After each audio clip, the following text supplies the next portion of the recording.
Great. Hi Stuart, thank you for joining me at 6:15. We're really excited that RESILIA has launched and I wanted to speak to you specifically about the white paper that you've written that describes the relationship between cyber resilience and IT service management. So can I just ask you to start by telling us a little bit more about your views on what is cyber resilience?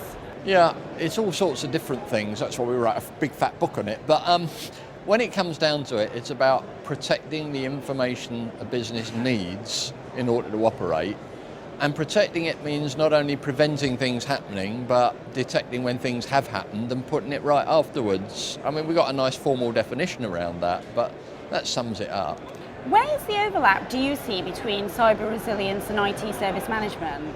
It's something I've been talking to people about for years and years and years, and it's very difficult to get through. You have to have a management system to run your business. People think you have an IT service management system to run IT and an information security management to run your security and a quality management system to run your quality and this management. You can't do it. You just have one management system that runs the business, and that management system needs to deliver IT services, it needs to deliver the right level of resilience, it needs to deliver the right quality, it needs to deliver what your customers are trying to buy from you. They're not separate, they're all part of running your business. Okay.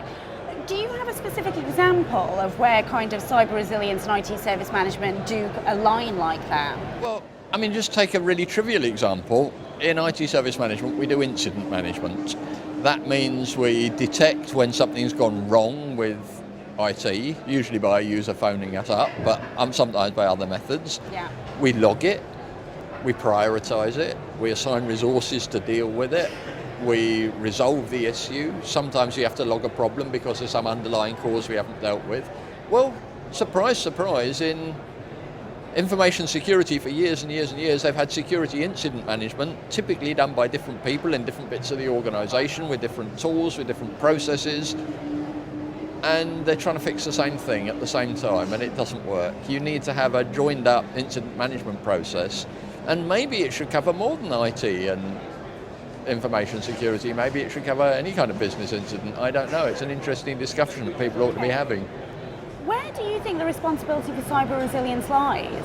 There is a difference there between IT and cyber, actually, a slight difference, because cyber resilience is about managing risks to the business. And there's only one place where the buck stops for risks to the business, and that's with the board, or whatever the equivalent is if it's not a company. So when it comes down to it, the board own cyber resilience, and they might not like it, and they might not want to own it, and they might delegate 99% of it, but they have to own it. IT services are often managed at a different level within the organisation, but somebody needs to provide governance of cyber and governance of IT, and that needs to be joined up governance. It needs to come from what are we trying to do, what's our risk appetite, what sort of culture do we want in the organisation, how do we want to manage this business. So what do you see as being the points in which cyber resilience and IT service management can collaborate and coordinate on? Absolutely across the board. Every single process that we operate, either in IT service management or in cyber resilience, needs to be either integrated or at least have interfaces to each other.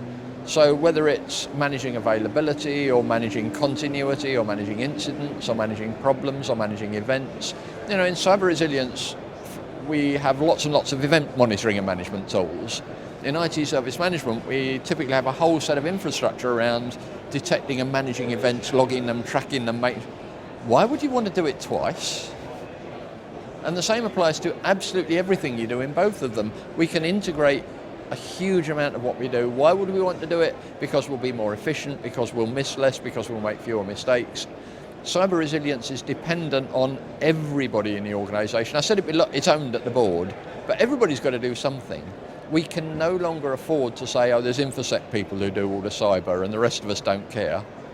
And that means that it's got to be, the information security stuff has got to be welded into every process, and the service management has to interface with all the cyber processes. They're not separate anymore.